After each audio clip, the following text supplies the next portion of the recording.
తెలుగు ఛానల్‌కి స్వాగతం అండి. నేను మీ కృష్ణ చైతన్య మండేల. మొదటిగా మీరు విద్యార్థులైనా, ఉద్యోగస్తులైనా ప్రపంచవ్యాప్తంగా జరుగుతున్న ఏ అప్డేట్స్ కోసం మన న్యూస్‌ని ఫాలో అవ్వండి. ఫస్ట్ అప్డేట్ చూసినట్లయితే గూగుల్ కంపెనీ వాళ్ళు జెమినీ 3 డీప్ థింక్ వర్షన్ అయితే అందుబాటులోకి తీసుకొచ్చారన్నమాట. ఇది గూగుల్ కంపెనీ వాళ్ళ జెమినీ మోడల్‌లోనే మోస్ట్ పవర్‌ఫుల్ రీజనింగ్ అప్‌గ్రేడ్ అని చెప్పి కంపెనీ వాళ్ళకి చెప్తున్నారు. ఈ డీప్ థింక్ సంబంధించిన మోడల్ ఏదైతే ఉందో ఆలోచన అనేది మరింత లోతుగా ఆలోచించి సమాచారం అయితే ఇస్తుందని చెప్తున్నారు. అలానే మల్టీ స్టెప్ అనలిటికల్ సొల్యూషన్స్ అయితే ఇస్తుందని చెప్తున్నారు. అది కూడా యాక్యురసీ ఏ మాత్రం తగ్గకుండా మీరు అడిగిన క్వశ్చన్స్ కి సమాధానం అయితే ఇస్తుందని అయితే మెన్షన్ చేస్తున్నారు అనమాట. ఈ పర్టికులర్ జెమినీ 3 డీప్ థింక్ ఏదైతే ఉందో ఇది గూగుల్ అల్ట్రా సబ్స్క్రైబర్స్ ఎవరైతే ఉన్నారో వాళ్ళకైతే ఇమీడియట్ యాక్సెస్ అయితే లభిస్తుంది అనమాట. సో ముఖ్యంగా సంబంధించిన నెక్స్ట్ లెవెల్ ఆలోచనలు, నెక్స్ట్ లెవెల్ క్యాపబిలిటీస్ ని యూజర్స్ ఎక్స్పీరియన్స్ చేయడానికి ఈ మోడల్ హెల్ప్ అవుతుందని చెప్పి గూగుల్ కంపెనీలు చెప్తున్నారు. అలానే వీళ్ళు తమ మోస్ట్ అడ్వాన్స్డ్ రీజనింగ్ మోడల్ ఇదేనని చెప్పి గూగుల్ కంపెనీలు అయితే క్లెయిమ్ చేస్తున్నారు అనమాట. కాంప్లెక్స్ మల్టీ స్టెప్ ప్రాబ్లమ్స్ కి ప్రెసిషన్ తో మరియు కన్సిస్టెన్సీతో ఆన్సర్ ఇచ్చే విధంగా ఈ మోడల్ ఉంటుందని చెప్పి గూగుల్ కంపెనీ వాళ్ళు చెప్తున్నారు. ఈ నెక్స్ట్ అయితే భారతదేశంలో ఆర్టిఫిషియల్ ఇంటెలిజెన్స్ అడాప్షన్ అనేది యువతలో బాగా పెరిగినట్టుగా ఒక రిపోర్ట్ అయితే చెప్తుందన్నమాట. తాజాగా OECD మరియు సిస్కో వాళ్ళు కలిపి ఒక సర్వే అయితే నిర్వహించారు. ఈ పర్టికులర్ సర్వే ప్రకారం ఏం తెలిసిందంటే భారతదేశం, బ్రెజిల్, మెక్సికో మరియు సౌత్ ఆఫ్రికాలో ఎక్కువగా జనరేటివ్ ఆర్టిఫిషియల్ ఇంటెలిజెన్స్ ని యూజ్ చేస్తున్నారు. ముఖ్యంగా రిచర్ కంట్రీస్ తో పోల్చుకున్నట్లయితే మన భారతదేశం, బ్రెజిల్, మెక్సికో మరియు సౌత్ ఆఫ్రికా దేశాల్లో ఎక్కువ యూజ్ చేస్తున్నట్టుగా తెలుస్తుందని చెప్తున్నారు అనమాట. వీళ్ళ సర్వే కోసం 14 దేశాల్లోని 14,600 మందిని వీళ్ళు సర్వే శాంపుల్స్ అయితే తీసుకున్నట్టు చేస్తుంది అనమాట. ఇందులో తెలిసిందేంటంటే 50% పైకి సర్వేలు ఏం చెప్తుందంటే 35 సంవత్సరాల లోపు ఉన్న వాళ్ళు ఎక్కువగా ఆర్టిఫిషియల్ ఇంటెలిజెన్స్ సంబంధించిన టూల్స్ ని యూజ్ చేస్తున్నట్టుగా అయితే చెప్తున్నారు అనమాట. అలానే ఈ టూల్స్ యూజ్ చేయడం వల్ల వాళ్ళ వర్క్ లో ప్రోగ్రెస్ కనిపిస్తుందని వాళ్ళు అభిప్రాయపడుతున్నారు. అలానే పెద్ద వయసులో ఉన్న వాళ్ళు ఆర్టిఫిషియల్ ఇంటెలిజెన్స్ టెక్నాలజీని తక్కువగా యూజ్ చేస్తున్నట్టుగా తెలుస్తుంది అనమాట. 45 సంవత్సరాల పైన ఉన్న వాళ్ళు అసలు వాళ్ళు ఆర్టిఫిషియల్ ఇంటెలిజెన్స్ ని యూజ్ చేయట్లేదంట.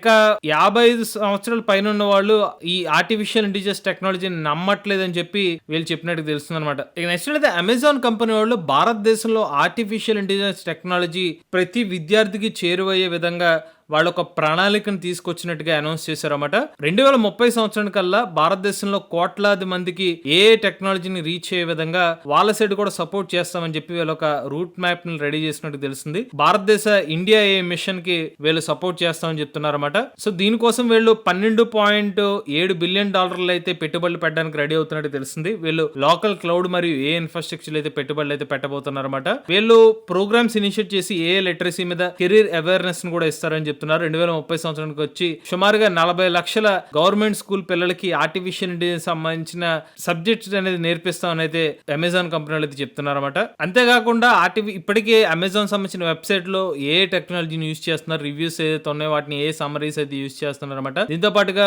కంపెనీస్ కి ఎంటర్ప్రైజెస్ లెవెల్లో సంబంధించిన సొల్యూషన్స్ కూడా ఆఫర్ చేస్తున్నామని కంపెనీలు చెప్తున్నారు. ఇక నెక్స్ట్ ఏంటంటే popular football player Cristiano Ronaldo Perplexity కంపెనీలో ఇన్వెస్ట్ చేసినట్టు తెలుస్తుంది అనమాట. సో తాజాగా ఈ విషయం అనేది బయటకు వచ్చిందనమాట. సాక్షాత్ పర్ప్లెక్సిటీ ఫౌండర్ అయిన అరవింద్ శ్రీనివాస్ గారు దానికి సంబంధించిన ఒక ఇమేజ్ అయితే పోస్ట్ చేశారనమాట. ఆయన ఏం చెప్పారంటే ఇది ఒక గౌరవం, క్రిస్టియానో రొనాల్డో వంటి ప్లేయర్ ని పర్ప్లెక్సిటీ వంటి కంపెనీలోకి ఆహ్వానించడం అంటే ఒక ఇన్వెస్టర్ కింద అని చెప్పి మేము కలిసి పనిచేసి పర్ప్లెక్సిటీని మరింత బెస్ట్ గా చేస్తామని చెప్పి అయితే మెన్షన్ చేశారన్నమాట. పర్ప్లెక్సిటీలో ఒక డెడికేటెడ్ ప్లాట్ఫామ్ కూడా తీసుకొచ్చారన్నమాట. perplexity.a/Ronaldo అని చెప్పి. సో రొనాల్డో రిలేటెడ్ గా ఈ పర్టికులర్ పేజ్ ని అయితే డెవలప్ చేసి డెడికేట్ చేశారు.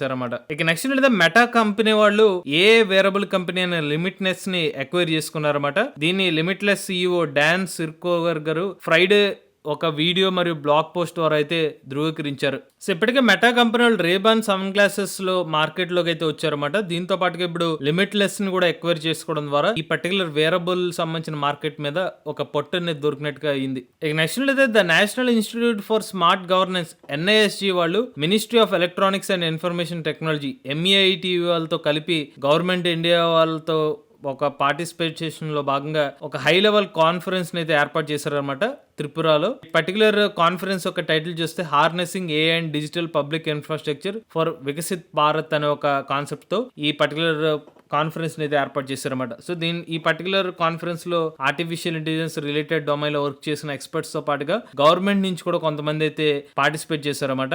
భారతదేశం ఆర్టిఫిషియల్ ఇంటెలిజెన్స్ టెక్నాలజీని ఉపయోగించి ఎలా ముందుకు వెళ్ళొచ్చు, government, private sector, civil society మరియు అకాడమీలో ఎలా కొలాబరేట్ అవ్వచ్చు అనే అంశాల మీద అయితే చర్చించారు. ఇక నెక్స్ట్ ఇండియన్ రైల్వేస్ ఏ బేస్డ్ ఇంట్రూషన్ డిటెక్షన్ సిస్టమ్ అయితే ఏర్పాటు చేశారన్నమాట. సో ఎందుకు ఈ పర్టికులర్ డిటెక్షన్ సిస్టమ్ ఏర్పాటు చేశారంటే కొన్ని రైల్వే ట్రాక్లు కొన్ని ప్రాంతాల్లో ఏనుగులు సంచరించే ప్రాంతాలు ఉంటాయన్నమాట. అలాంటప్పుడు ఏనుగులు వచ్చినప్పుడు వాటికి ఎటువంటి ఇబ్బంది ఉండకుండా, అంటే ఒక అలర్ట్ లాంటిది రైల్వేస్ డిపార్ట్మెంట్ వాళ్ళకి పాస్ చేసే విధంగా ఏ బేస్డ్ ఇంట్రూషన్ డిటెక్షన్ సిస్టమ్ అయితే ఏర్పాటు చేశారన్నమాట. ముఖ్యంగా ఎలిఫెంట్ కొలిజన్స్ ని అవాయిడ్ చేయడం కోసం ఈ సిస్టమ్ అయితే ఏర్పాటు చేసినట్టు తెలుస్తుంది. మొత్తం 141 కిలోమీటర్లలో ఈ పర్టికులర్ ఏ సిస్టమ్ అయితే ఏర్పాటు చేసినట్టు తెలుస్తుంది. దీన్ని డిస్ట్రిబ్యూటెడ్ అకాస్టిక్ సెన్సింగ్ సిస్టమ్ అని అంటున్నారు. సో రియల్ టైమ్ అలర్ట్స్ అనేవి లోకో పైలట్, స్టేషన్ మాస్టర్స్ కి మరియు కంట్రోల్ రూమ్ వాళ్ళకి అయితే వెళ్తుంది అనమాట. ఎప్పుడైతే ఎలిఫెంట్ మూవ్మెంట్ డిటెక్ట్ అవుతుందో ఆ సమాచారం అనేది వీళ్ళందరికీ వెళ్తుంది అనమాట. ఇక నెక్స్ట్ అమెజాన్ కంపెనీలో కొత్త సేజ్ మేకర్ ఫీచర్ అయితే తీసుకొచ్చారన్నమాట. సో ఇది తమ AWS ప్లాట్ఫామ్ లో అయితే తీసుకొచ్చారు. ముఖ్యంగా ఎవరైతే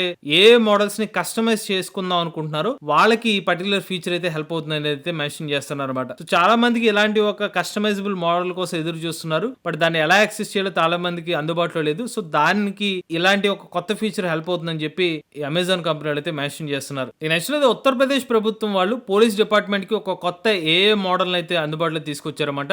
ఈ AI మోడల్ పేరు చూసుకున్నైతే త్రినేత్ర 2.0 అనమాట. సో ఈ త్రినేత్ర 2.0 లో ఉపయోగం ఏంటంటే ఎవరైతే క్రిమినల్ సంబంధించిన రికార్డ్స్ ఉంటాయి వీటన్నిటిని కూడా డిజిటలైజేషన్ అయితే చేసేస్తారనమాట. దీంతో పాటుగా వీళ్ళ మోడల్లో facial recognition, voice identification, text based queries ఇలా చాలా వరకు ఆప్షన్స్ అయితే ఉంటాయి. పోలీసులకి సస్పెక్ట్స్ ని ఐడెంటిఫై చేయడానికి చాలా హెల్ప్ అవుతుందని అయితే మెన్షన్ చేస్తున్నారు అనమాట. దీనివల్ల క్రైమ్ ఇన్వెస్టిగేషన్స్ ని ఫాస్ట్ గా చేయడం లేకపోతే కేసుని ఫాస్ట్ గా సాల్వ్ చేయడానికి ఈ మోడల్ అయితే హెల్ప్ అయ్యే అవకాశం ఉంటుందని చెప్తున్నారు. నెక్స్ట్ మెటా కంపెనీ వాళ్ళు ఏ లైసెన్సింగ్ డీల్ అయితే కుదుర్చుకున్నారన్నమాట. వీళ్ళు CNN, Fox News, USA today మరియు పీపుల్ ఇంక్ వంటి కంపెనీ వాళ్ళతో వీళ్ళు టైప్ అయితే అన్నట్టు అనమాట. సో అసలు వీళ్ళు టైప్ అవడం వల్ల ఉపయోగం ఏంటంటే ఇక మీద మెటా కంపెనీ వాళ్ళు ఈ పర్టికులర్ వెబ్సైట్ సంబంధించిన కంటెంట్ అయితే యూజ్ చేసుకోవచ్చు. ఈవెన్ మెటా సంబంధించిన యాప్స్ లో అయితే ఏమైనా మెటాకి ఏమైనా క్వశ్చన్స్ అడిగినప్పుడు ఈ పర్టికులర్ వెబ్సైట్స్ నుంచి కూడా ఒక రెఫరెన్స్ తీసుకుని ఆన్సర్స్ అయితే ఇవ్వడం జరుగుతుంది అనమాట. మరి ఎందుకు మెటా కంపెనీ వాళ్ళు ఈ నిర్ణయం తీసుకున్నారంటే ప్రీవియస్ గా మెటా కంపెనీ వాళ్ళు ఇలాగా న్యూయార్క్ టైమ్స్ అనే ఒక పత్రికని వాళ్ళ అనుమతి లేకుండా వాళ్ళ కంటెంట్ యూజ్ చేసుకున్నారని ఒక కేసు అయితే వేశారు. చాలా పెద్ద ఫైన్లు కూడా విధించారు అన్నమాట. సో దీంతో ఇప్పుడు మెటా కంపెనీ వాళ్ళు ఇలా ఫేమస్ న్యూస్ వెబ్సైట్స్ ఏదైతే ఉన్నాయో వీటిలో టైఅప్ అయ్యి లైసెన్సింగ్ తీసుకునే దీనికి సంబంధించిన కంటెంట్ అనేది ఇస్తామని చెప్తున్నారు. ఇక నెక్స్ట్ ఎన్విడియా కంపెనీ వాళ్ళకి ఒక ఎదురు దెబ్బ అయితే తగిలిందనమాట.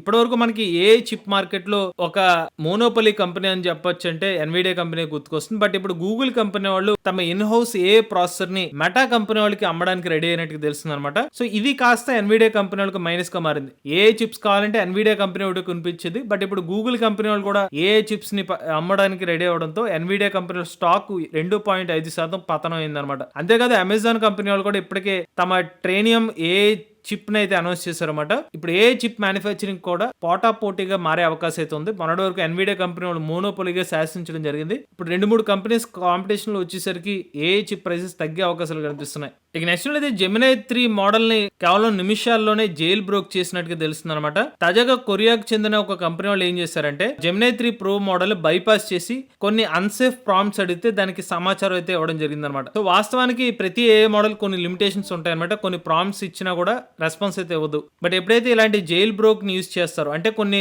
కన్ఫ్యూజింగ్ ప్రాంప్ట్స్ ఇచ్చి ఆ మోడల్ దానికి ఆన్సర్ ఇచ్చేలా చేస్తారన్నమాట. అలాంటి బైపాస్ అనేది కొరియాకు చెందిన కొంతమంది ఏ సిస్టమ్ ఎక్స్పర్ట్స్ చేయగలిగారు అనమాట. సో నథింగ్ బట్ ఏ మోడల్లోని వీక్నెస్ ని కనిపెడుతూ ఒక రిపోర్ట్ అనేది పోస్ట్ చేశారు. ఇక చివరి అప్డేట్ చూసుకున్నట్లయితే ఆంట్రోఫిక్ సంస్థ వాళ్ళు ఆర్టిఫిషియల్ ఇంటెలిజెన్స్ సంబంధించిన ఒక ఉచిత కోర్స్ అనేది తీసుకొచ్చారన్నమాట. దీని పేరు a fluency for non profiters. Artificial intelligence టెక్నాలజీని ఎలా ఉపయోగించుకుని మీరు పనులు చేసుకోవచ్చు అనే కాన్సెప్ట్ తో ఈ కోర్స్ అయితే తీసుకొచ్చారు. దీన్ని ఎవరైనా కూడా ఫ్రీగా ఎన్రోల్ చేసుకోవచ్చు అనమాట. దీనికి సంబంధించిన డీటెయిల్ వీడియోను మన ఏ తెలుగు ఛానల్ లో అప్లోడ్ చేస్తాం. అలానే మన ఏ తెలుగు ఛానల్ తరపున కేవలం 3,000 రూపాయలకి ఏ సంబంధించిన బిగినర్ కోర్స్ ఇస్తున్నాండి. అలానే A level 1 plus level 2 combo కోర్సుని 10,000 రూపాయలకి ఇస్తున్నాం. ఎవరైనా ఇంట్రెస్ట్ ఉండి మన ఏ కోర్సులు జాయిన్ అవుతాం అనుకుంటే స్క్రీన్ పై కనిపించిన నెంబర్ వాట్సాప్ చేయండి.